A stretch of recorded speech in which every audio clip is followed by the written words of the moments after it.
육신의 몸을 입으니 추악하고 악한 죄인 입술에게 이사의 입술에 든 숯불을 대해 주시사 청결한 주의 말씀 전하기 합당한 입술을 되게 도와주시옵시고, 주님 귀에 손을 대고 기도할 때 귀가 열렸던 것처럼 주님 우리를 위해 기도해 주심으로 말미암아 말씀을 듣는 귀가 열리게 도와주시고, 주의 말씀을 받아들이지 못하도록 우리 가운데 방해하는 모든 악한 생각들과 세상의 욕심, 세상의 성령이 불로 태워주시사 주의 말씀이 심장 깊숙이 박히게 도와주셔서 오늘의 말씀이 내 인생을 변화시키게 도와주시고 인생을 새롭게 출발하는 복된 시간 되게 하옵소서.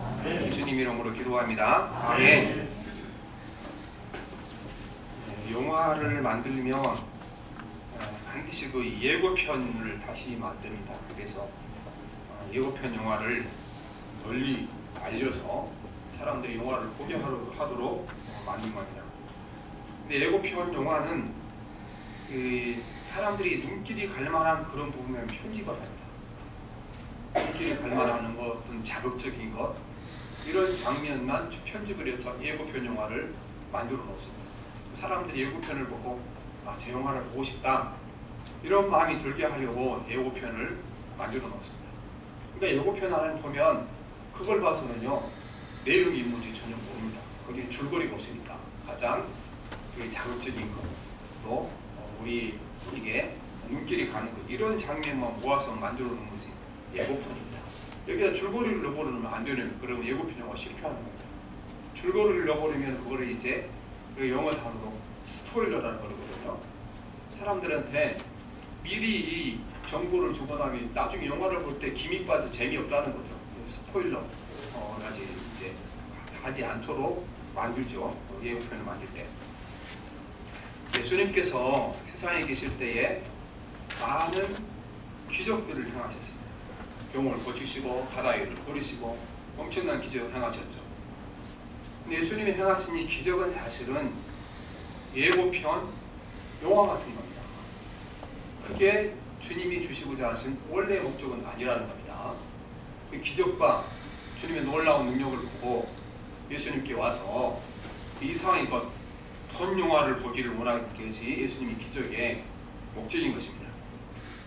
예수님께서 행하신 기적 중에 가장 많은 사람들이 관심을 갖고 또 모여들었던 것이 이 병을 고치는 기적이었습니다. 너무 이 질병 때문에 시달리는 사람들이 많았기 때문에 그렇습니다.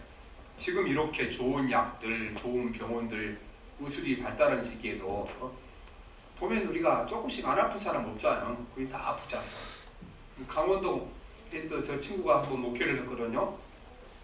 지금 다른 데로 가셨는데 그날 방문해서 거기 그 주보를 봤더니 한우 교우들 했더니 거기 자기 교우들 다 올라와 있어요. 거기 보니까 다 연세 드신 분들 시골이 많으니까 교우들이 다 거기 올라가 있는 거기 한우 교우들 가운데 얼마나 이 세상에 이렇게 우리가 질병에 시달린 사람들이 많습니까?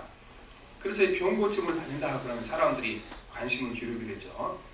예수님께서 예수님께 모여있는 사람들에게 두 가지 하신 겁니다. 첫째는 은혜로운 말씀을 전해주시고, 두 번째는 병을 고쳐주는데 그 병을 고쳐줄 때 두 가지를 말씀하십니다. 첫째는 육체의 모든 질병을 고쳐주신 것입니다.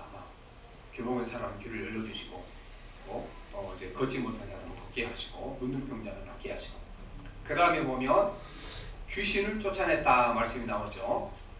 근데 이 귀신을 쫓아냈다는 말이 현대 의학적으로 보게 되면 정신과적 질병을 고쳐주셨다 그런 뜻입니다. 이때거나 해도 어떤 정신과에 대한 질병이 이해가 없을 때니까 무조건 다 그냥 정신과로 문제가 생겨서 신경과 문제가 생긴 걸 다 귀신 들렸다 그렇게 이제 기록이 되어 있는데, 사실은 그 가운데는 귀신이 들려서 생긴 병도 있지만은 많은 사람들이 현대 이야기를 보게 되면 뇌신경에 문제가 생긴 사람들, 심정 문제가 생긴 사람들, 이런 사람이 질병을 모두 다 고쳐줬다 그런 말씀입니다. 사실은 이게 더 어렵죠. 요즘 보면은 어디 터져서 꿰무는 것보다는 이 정신이 잘못되거나 고치는 것이 너무 어려운데 그때 질병을 다 고쳐주시게 되신 것입니다. 예수님께 나온 모든 사람들은 이 기적을 통해 예수님께서 문제를 해결해 주셨습니다. 그래서 보면 예수님께서 두 가지 하신 거죠. 기적을 행하셔서 그들에게 병을 고쳐주신 거. 그리고 보면 이제 오늘 말씀이 보면 누가복음 6장 17절 19절 말씀을 이거는 예고편 영화와 같은 거예요. 예고편 영화 같은 거. 그리고 17절 19절 우리 같이 한번 읽어봅시다. 시작. 예수께서 그들과 함께 내려오사 평지에 서시니 그 제자의 많은 무리가 예수의 말씀을 듣고 병 고침을 받으려고 유대 사방과 예루살렘과 두로와 시돈의 해안으로부터 온 많은 백성도 있더라. 더러운 귀신에게 고난받는 자들도 고침을 받는지라. 온 우리가 예수를 받으려고 힘쓰니 이는 능력이 예수께로부터 나와서 모든 사람을 낫게 하리라. 주로 예수님께 왔던 분들이 왜 왔는가? 예수님께서 만져주시면 병이 났기 때문에 왔다 그 말씀입니다. 그래서 그 한마디로 요약했는데 그들은 예수의 말씀도 듣고 또 자기들의 병도 고치고자 하여 몰려온 사람들이다 이렇게 말합니다. 앞서서 보면 예수님께서 천하기도를 하시고 예수님과 함께 이 하나님 나라의 사역을 할 12명의 제자를 선택하십니다. 그리고 기도하시고 산에서 내려오셔서 평지에 내려오셔서 이제 오늘 일어난 사건 말씀과 복음을 전합니다. 그래서 사실은 이게 마태복음 5장 7장에 나오는 내용을 여기 약간 요약해 놓은 건데 마태복음은 예수님께서 산상복음이라고 그러잖아요. 산에서 말씀하셨으니까. 그런데 이 누가복음 이 말씀을 이제 평지복음이라고 그러거든요. 내려오셔서 평지에 서시니 근데 사실은 장소가 같은 겁니다. 산상복음 전한 말씀이나 평지복음이나 우리가 산에 자주 올라다니시는 분은 다 알죠. 산에 올라가면 반드시 그 중간쯤 보면은 거기에 평지가 꼭 하나씩 있습니다. 넓은 평지. 저도 어려서 소모기로 많이 다녔는데 그 저녁 때 되게 되면 그 넓은 평지가 있어요. 높이 올라갔다가 이제 집에 돌아오기 전에는 그게 다 모여서 막 공놀이도 하고 놀았거든요. 그래서 사실은 같은 장소인데 한 중간쯤 있는 평지니까 누가 하는 거를 평지라고 기록하고 마태는 어찌됐든 그것이 산이니까 산이라 기록하고 이렇게 기록을 해놓고 있는 것입니다. 거기서 지금 일어나는 여기에 기록을 하고 있습니다. 대부분의 찾아온 사람들이 예수님의 소문을 듣고 찾아오는데 병을 치료해 주시는 말씀을 듣고 그들에게 찾아오시게 된 것입니다. 예수님이 지금도 우리 삶의 자리에 오셔서 이러한 일을 하고 계십니다. 그 산상에서 했던 일을 하고 계시는 것입니다. 병든 자를 고치시고 가난한 자를 부욕케 하시고 고통당하는 자에게 고통을 해결해 주시고 문제에 눌린 자들을 다 주님 앞에 해결을 받게 될 것입니다. 그래서 다 이렇게 주님 앞에 나와서 문제를 해결받으라고 말씀이 필요가 있을 것입니다. 그러나 우리가 더 중요한 것은 지금 예수님이 두 가지 말씀하신 거잖아요. 말씀도 듣고 병도 치료하려고. 근데 사실은 예수님께서 두 가지 하신 것 중에 뭐가 더 중요하겠습니까? 말씀이 중요하거든요. 병을 고친 것보다도. 이 말씀이 바로 천국 복음이고 그들이 말씀도 듣고 병도 고쳤다 이렇게 말씀하셨는데 그날 주님이 무슨 말씀을 하셨는가를 기록해둔 말씀이 이제 20절부터 26절까지 그쵸? 한 거죠. 앞에 병을 고치고 말씀도 하셨다 그러는데 도대체 그 산에서 무슨 말씀을 하신 것입니까? 그날 하신 말씀을 다 성경에 기록할 수 없고 오랫동안 말씀하셨으니까 뭐 다 기록도 못하겠죠. 가장 핵심적인 부분만 성경에서 기록해 주신 부분이 이제 20절부터 26절까지 이렇게 기록이 되어 있는 것입니다. 그런데 그래서 예수님께서 그들에게 이 주신 말씀 가운데 예수님이 진짜 주고자 하는 목표가 들어있고 그들에게 병을 고쳐주신 것은 이거는 바로 예고편 영화와 같은 겁니다. 이 질병의 치료를 받고 예수님의 능력을 보고 예수님이 말씀하시는 그 천국 복음을 믿으라고 그들에게 이렇게 기적을 행하시고 능력을 베풀어 주신 것입니다. 그래서 항상 성경에 보면 기적이라는 그 목적이 어디인가 우리가 가보지도 않았고 보지도 않았고 듣지도 못하고 경험하지 못했잖아요. 천국이라는 것을. 근데 그걸 예수님께서 이렇게 기적을 통하여 보여주시면서 그거를 통하여 예수님께서 전해주신 천국 복음을 믿게 하시고 하는 것이 원래의 목적입니다. 병에서 건져주는 것도 주님께서 긍휼히 하신 일이지만 더 큰 목적은 주님이 전해주신 말씀을 진리로 받아들이도록 하기 위하여 예고편 영화처럼 그들에게 주신 것이 병을 치료하시고 기적과 능력을 보여주신 것입니다. 예수님께서는 그러므로 병을 고쳐주신 것보다는 뭘 더 중요하게 여겼습니까? 전해주시는 천국 복음이 더 중요하다. 이거를 가르쳐 주시고 말씀하십니다. 왜냐하면 기적을 통해서 치료를 받고 문제를 해결받은 사람들은 고통에서는 해결을 받았습니다. 그러나 여전히 그 마음 가운데 두려움과 불안과 그리고 그 마음에 참된 평강과 기쁨을 얻지 못했습니다. 병 고침을 받는다고 우리 마음이 평강과 기쁨이 옵니까? 그건 못하는 거죠. 하나님의 말씀을 믿고 하나님의 영이 우리 가운데 임하여 주님의 나라가 우리 가운데 임할 때에 그 마음의 평강과 또 우리가 부활된 소망이 우리 가운데 일어나게 되는 것입니다. 그래서 예수님께서는 그날 했던 기적보다 뭐가 더 중요한가? 예수님이 전해주는 천국 복음이 더 중요하다. 이걸 우리에게 말씀하십니다. 왜냐하면 예수님께서는 사단도 기적을 행할 수 있는 능력이 있다. 분명히 그렇게 말씀하십니다.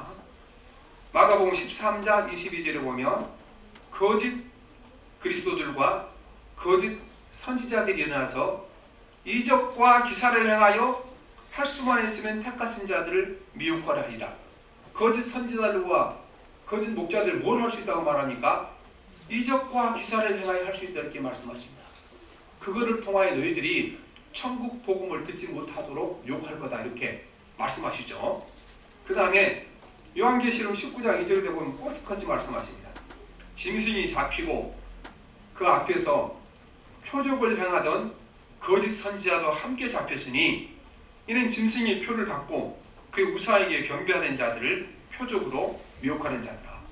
모든 거짓 선지자들은 그 뒤에 사단이 있는 거잖아요. 그래서 이제 악한 영들을 짐승을 잡고 사단을 잡고 나니까 그 뒤따르던 거짓 선지자도 다 잡혔다 이렇게 말씀을 하고 있는 것입니다. 그래서 분명히 알아야 됩니다. 기적은 누구도 할 수 있습니까? 기적은 사단도 할 수 있습니다. 거짓 선지자도 행할 수가 있습니다. 기적이라는 것은 뭐냐 하면 이거는 어떤 그 생산 단계를 이렇게 이제 건너뛰어서 일어나는 것을 기적이라고 그러거든요. 단계를 건너뛰어서. 예수님께서 500년 기적을 행하셨잖아요. 그게 왜 기적입니까? 빵을 만들려면 밭에 밀을 심어야 되잖아요. 밀을 수확을 해서 가루를 만들고 반죽을 만들고 오븐에 구워야 그게 빵이 되는 거잖아요.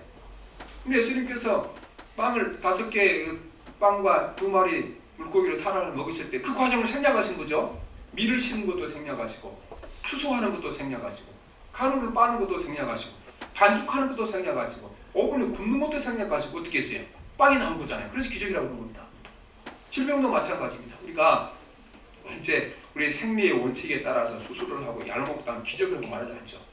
주님이 병을 고치셨더니 이 과정을 생략하신 거예요. 약을 먹이는 과정도 생략하시고 치료하는 과정도 생략하시고 그게 기적이 된 것 아니겠습니까? 그래서 아무튼 이 기적을 행하는 능력이 사단한테 있다. 그 말이죠. 모든 다른 종교에도요 비슷한 기적이 있어요. 여러분 이제 불교에 가서 들어보세요. 그 사람들도 부처님이 기적을 행했던 이야기 불교에 여러 군데 나와 있습니다. 모세 때도 모세가 기적을 행하게 되면 그 이집트의 점술가들과 과학자들도 비슷한 기적을 다 행하게 된 것입니다. 그래서 우리는 이 사단도 할 수 있는 것 이거를 주님이 진짜 주고 싶은 건 아닌 겁니다. 왜냐하면 주님은 천국 복음을 주고 싶었는데 예수님이 우리에게 주고 싶은 것은 어떤 것이냐? 첫째는 세상에서 얻을 수 없는 거. 세상에서 누구나 얻을 수 있는 걸 주려고 주님 오시지 않았죠.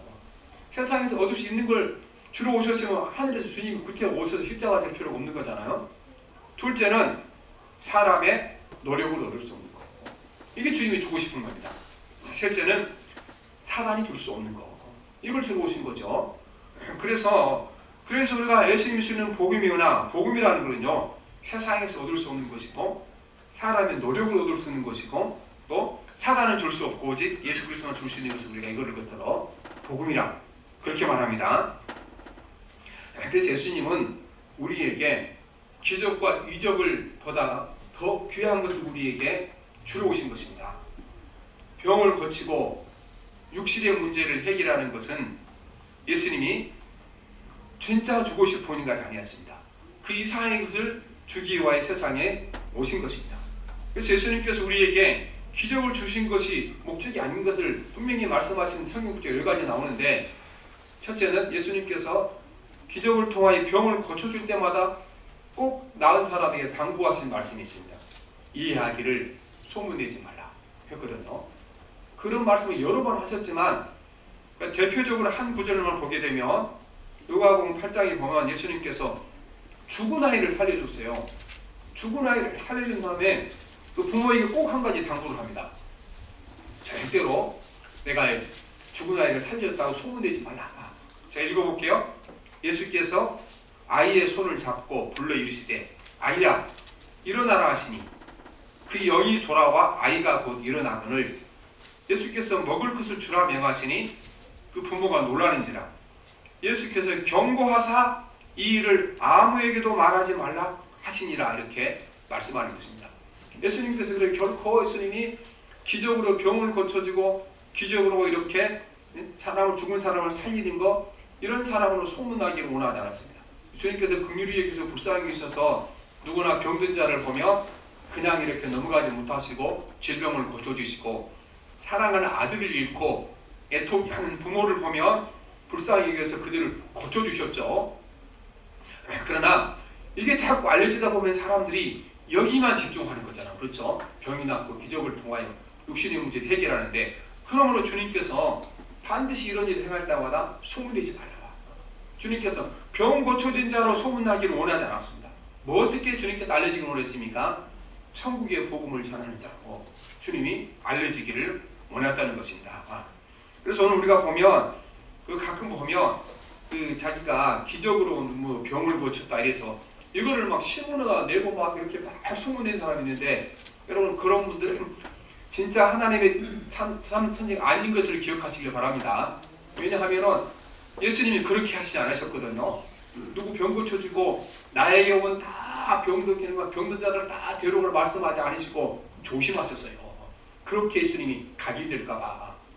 그래서 오늘도 보면 우리가 많은 사람들이 이렇게 이제 진짜 고쳤는지 안 고쳤는지 모르는데 그걸 막 자랑해서 사람을 엄청나게 모은 사람들 있죠. 대표적인 사람이 지금 김기동 씨라고 뭐 신길동교리 교회가 있죠. 그분이 병 고쳐주고 귀신 쫓아내서 엄청나게 많고 나중에 보니까 자기 앞으로 예산을 수복을 해놓고 지금도 이렇게 자기 아들한테 물려주고 하는 거죠. 그리고 이제 왜 어떻게 모았는가? 나한테 오면 귀신 쫓아내는 능력에서 뭐라고 다 모아놓은 건데 다 가짜인 줄 믿습니다. 그 다음 우리가 잘 아는 이준옥 씨라고 했잖아요. 그분은 어떻게 했냐 그러면요, 원래 건강한 사람들 딱 휠체어 타다가 내가 딱 앞에서 세워놓고 오늘 제가 기도할 때 나은 사람 일어서세요 그러면요 건강한 사람 나타나고 벌떡 일어나서 아이 나왔다고 막 춤을 추고 그러면 그렇게 선제는 수만 명은 모였잖아요. 지금 감옥에 가 있잖아요. 그러니까 우리가 이렇게 분명히 예수님께서 기적을 향하를 자랑하지 않았고요, 또 이것 보고라고 말씀하지 않았어요. 예수님 굉장히 조심하신 거예요. 왜냐하면 인간의 가장 중요한 거는 뭐냐? 천국의 복음이 중요하다. 예수 그리스도를 믿고 그 안에 있는 영성의 능력이 중요한데 사람들이 이것보다 더 귀하게 여길까봐 걱정한 겁니다. 그래서 17절부터 19절까지는 예고편 영화 같은 거라면 본 영화는 무엇인가? 20절부터 26절이 본 영화입니다. 이게 주님이 우리에게 주고 싶은 말씀입니다. 예수님께서 병을 고쳐주고 말씀을 전하셨는데 그날 전하신 말씀이 뭐보다 중요합니까? 전하신 말씀이 주님이 행하신 기적보다 더 중요한 말씀입니다. 그 안에 중요한 것이 들어있는 것이죠. 예수님이 주고 싶은 것은 천국의 복음에 있다 그 말씀입니다. 기적을 통한 해결은 일시적인 해결책이요 미봉책이고 근본적인 해결이 안 되는 겁니다.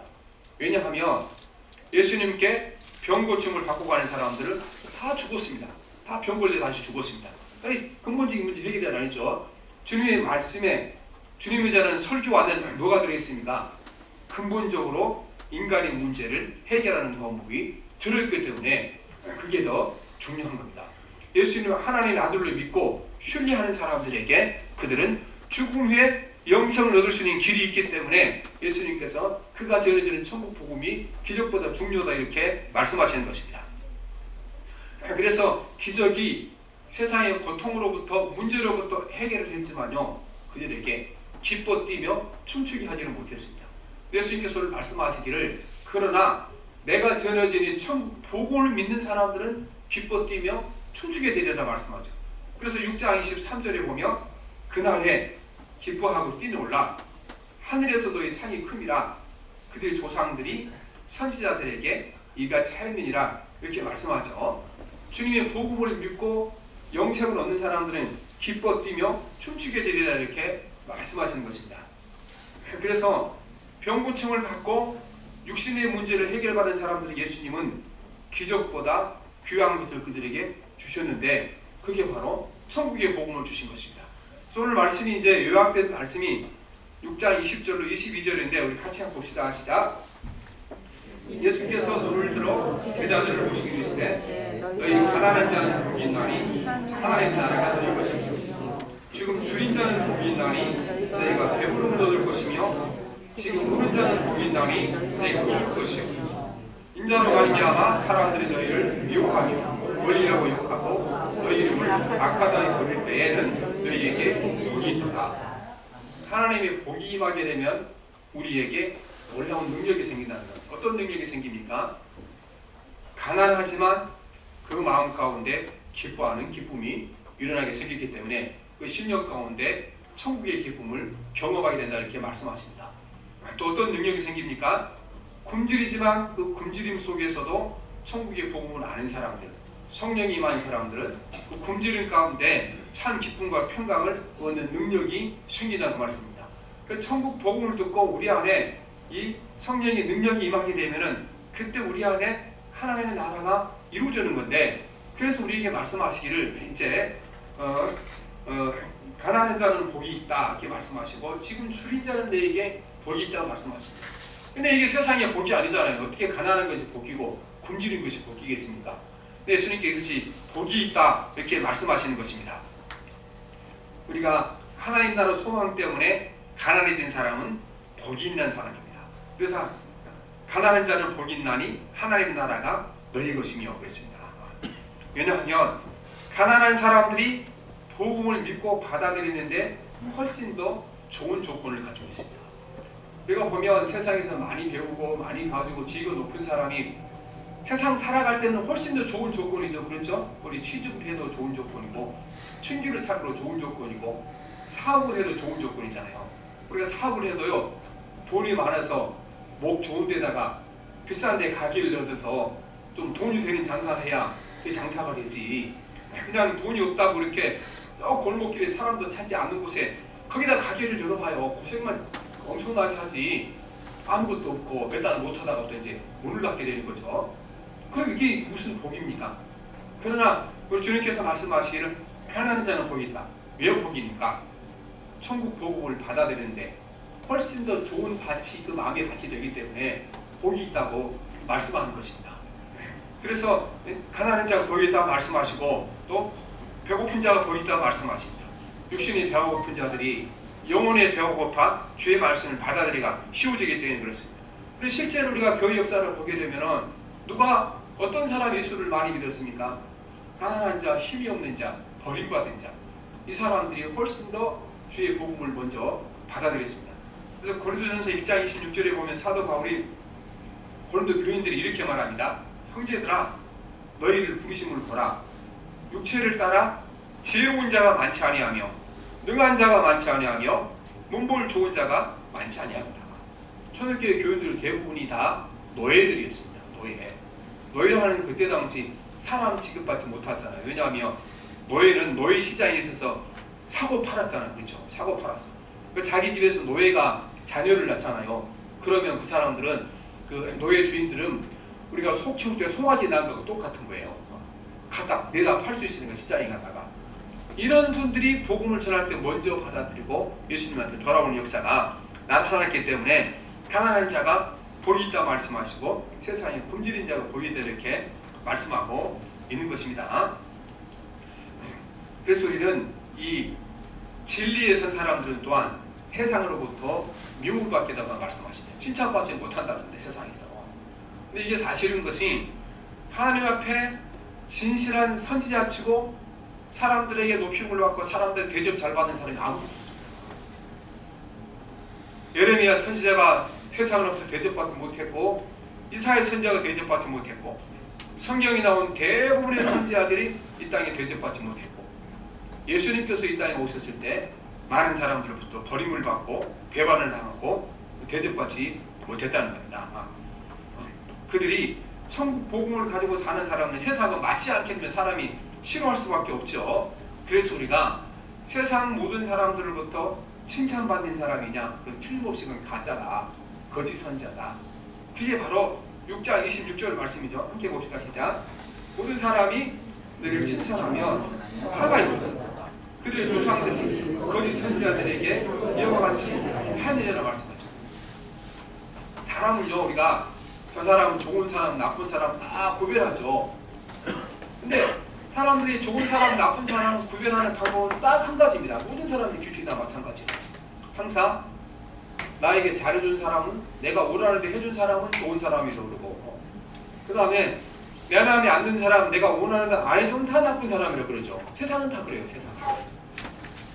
그래서 요즘 하도 사기가 심하니까 제가 이제 새벽 기도 시간에 자주 이렇게 말씀을 가르칩니다.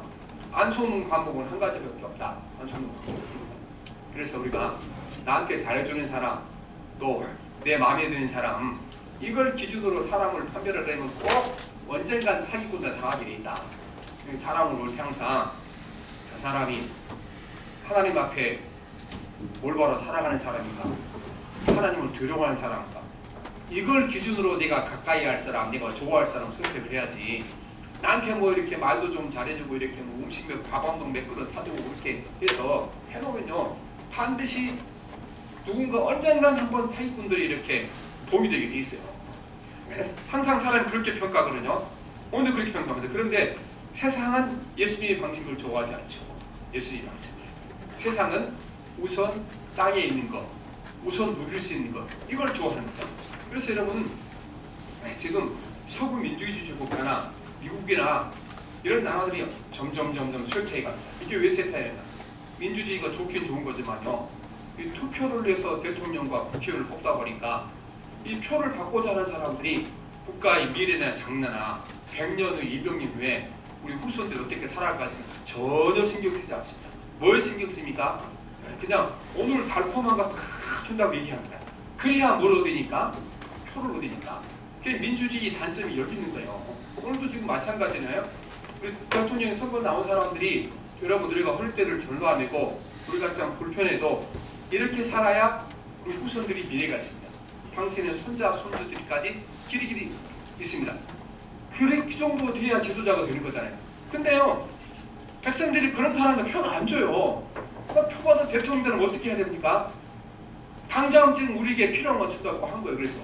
그래서 이제 지키지도 못할 공약을 남발하죠. 그래서 군인들한테 200만 원씩 원금 준다 그러면 징병제를 왜 해요? 그러면 500원 하면 되지. 200만 원씩 이런 월급 주려고 그러면 다 군대 갈 필요가 없어요. 그거 모아서 한 400만 원씩 주고 군대 가고 싶은 사람이 군대를 직업으로 하면 되는 거지. 징병제를 해서 200만 원씩 모아서 그 사람들한테 월급 주는 그런 군대를 만들어서 어디다 쓰게 되는 겁니까? 그래서 우리가 세상을 항상 이렇기 때문에 세상을 싫어하는 거예요. 지금도 그래서 우리가 주님뿐 아니라 정직하게 정말 국가를 위해서 하는 사람 인기가 별로 없어요. 인기가. 그래서 오늘 또 우리가 표를 할 때 여러분, 우리가 그런 분들이 필요합니다. 정말 저 사람들이 지금 오늘 내가 원하는 주려는 사람이 그렇지 않으면 국가의 장래와 미래, 100년 후, 200년 후를 생각하고 우리 후손이 길이 건강하게 잘 살아갈 수 있는 그런 나라를 꿈꾸는 사람인가. 근데 비참하게도요, 이렇게 보다 보면은 그런 꿈을 꾸는 지도자가 없다는 게 참 우리가 비참한 일이죠. 그래서 우리가 그런 지도자를 보내주는 우리를 기도해야 될 줄 믿습니다. 그래서 우리는 이 땅에 살아가면서 우리가 항상 뭘 구해야 되는, 예수님께서 영원한 것을 구하라고 말씀하시죠. 우리는 육신의 필요함만 관심이 있고 우리가 영생에 대한 관심이 별로 없을 때가 많습니다. 제가 학교 다닐 때도 이제 보면은 그때 너무 가난했잖아요. 먹을 것도 없고 점심도 없고 막 그랬잖아요. 그래서 제가 어렸을 때 그 수제비를 밀가루 냄새가 나서 먹을 때가 많았거든요. 그거 한두 끼 먹을 때도 맛있죠. 계속 먹어봐야 밀가루 냄새도 못 먹어요. 그렇게 어려울 때인데 학교 가면 막 꿀꿀이 주고 줬잖아요. 학교 갈 때 저는 반드시 항상 그릇 하나 가지고 숟가락을 챙겨갔거든요. 그리고 막 꿀꿀이죽도 주고 막 우유도 주고 막 그렇게 했어요. 배고픈 사람들에게 또 영양실조가 걸렸던 시대 얼마나 좋은 곳이었어요. 그런데 여러분, 학교에서 아이들을 부를 때 꿀꿀이죽 주려고 불렀어요? 우유 주려고 거기 모이라 그런 거예요? 그게 아니잖아요. 선생님들은 아이들이 오게 되면 더 중요한 것을 가르쳐주고 합니다. 지식을 가르쳐주고 하죠. 삶의 방법을 가르쳐주고 하죠. 그 지식을 알면 안 얻어먹어도 지가 돈을 벌어서 좋은 음식을 먹고 좋은 집을 살 수 있는 돈을 버는 길이 어디잖아요. 학교에 가면서 꿀꿀이죽 대신 뭘 해야 돼요? 공부를 열심히 해야 하는 거잖아요. 그런데 어떤 아이들은 그냥 공부는 관심이 없고 꿀꿀이죽 얻어먹는 관심이 있는 거잖아요. 그런데 여러분, 저나 여러분은 지금 이 아들과 똑같이 예수 믿는 거예요. 예수 믿는 거. 예수님이 진짜 주고 싶었던 건 우리에게 세상에서 막 출신이 잘 되고 기적을 통하여 막 빵을 주고 넘치는 삶을 살, 그게 아니잖아요. 주님 우리에게 정말 주시고 아픈 것은 뭘 주시고 싶었습니까? 영생을 주러 왔다고 말씀하십니다. 요한복음 3장 15절에 이는 그를 믿는 자마다 영생을 얻게 하려 하심이라 말씀하셨습니다. 예수님이 예수님께 나오는 자에게 뭘 주겠다고 약속하십니까? 영생을 주겠다고 약속하십니다. 그런데요, 우리가 예수님도 고민도 안 합니다. 내가 정말 예수님 믿으면 주님이 약속하신 대로 내가 죽음 이후에 내 삶에 영원한 생명이 있는가? 이거 고민할 시간도 없어요. 왜 고민하지 못하니까? 항상 살림살이 걱정하느라고 그렇죠. 항상 쉬는 열일을 걱정하느라고, 이거 걱정하느라고 예수님이 주신 날이 영생에 대해서 관심도 없고 살아가는 겁니다. 그래서 우리가 어렸을 때 학교 다닐 때 꿀꿀이죽만 관심이 있고 선생님이 가르치는 공부에 관심이 없는 이 어리석은 학생과 똑같다는 겁니다. 요한복음 6장 47절에 진실로 너희에게 이르노니 믿는 자는 영생을 가든다니 말씀하시죠. 주님이 이렇게 약속하신, 뭘 약속하셨습니까? 영생을 약속하신 것입니다. 예수님을 찾아온 사람들이 영생을 얻기 위해서 오지 않고 육신의 피로만 채우려 오는 사람들을 보고 한탄하셨습니다. 한탄. 내가 너에게 주고 싶은 것이 이게 아닌데 한탄하신 것입니다. 여러분, 우리의 삶에, 내 삶의 끝에 죽음이 기다리고 있다. 이걸 의식하는 사람들은요, 영생이 얼마나 귀한지 알고 있습니다.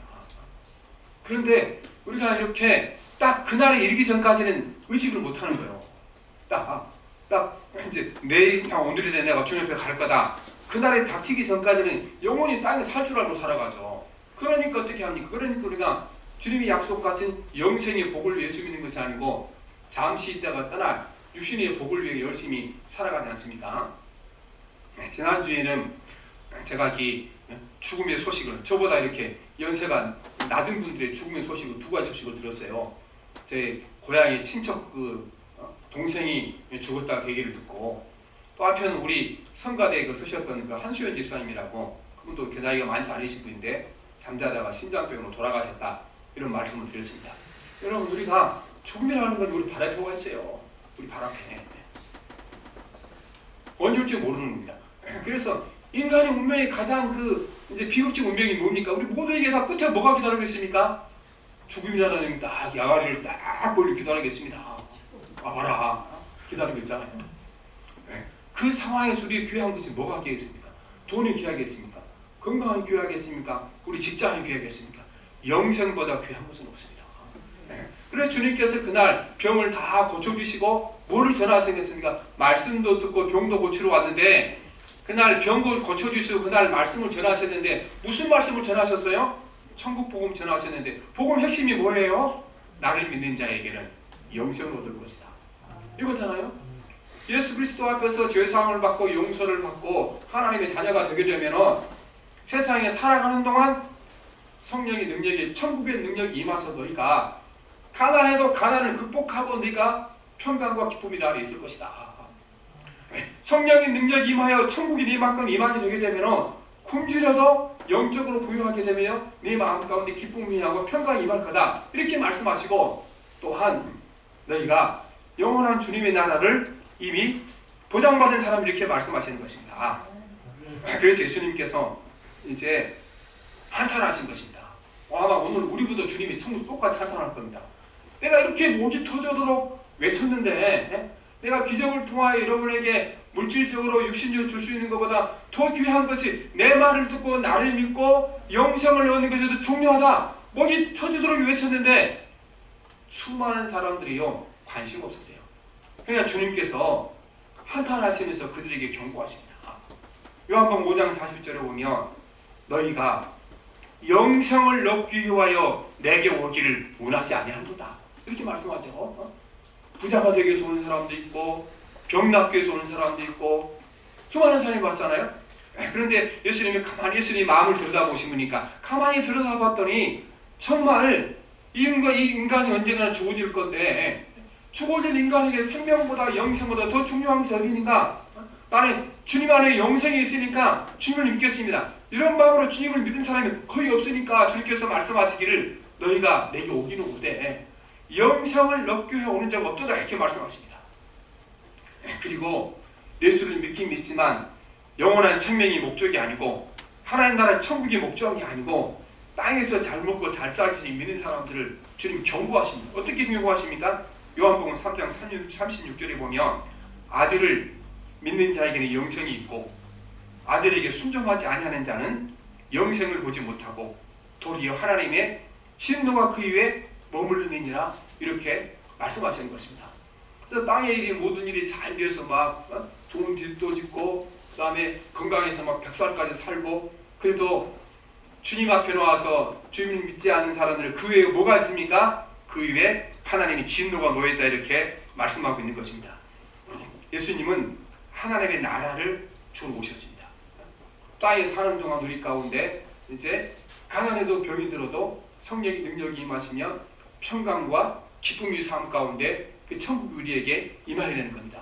그리고 우리가 이 땅 떠났을 때 우리 생명을 주님께서 부르셔서 영원한 천국으로 인도하시게 우리를 부르신 것입니다. 이것이 우리가 예수님의 목적이 될 줄 믿습니다.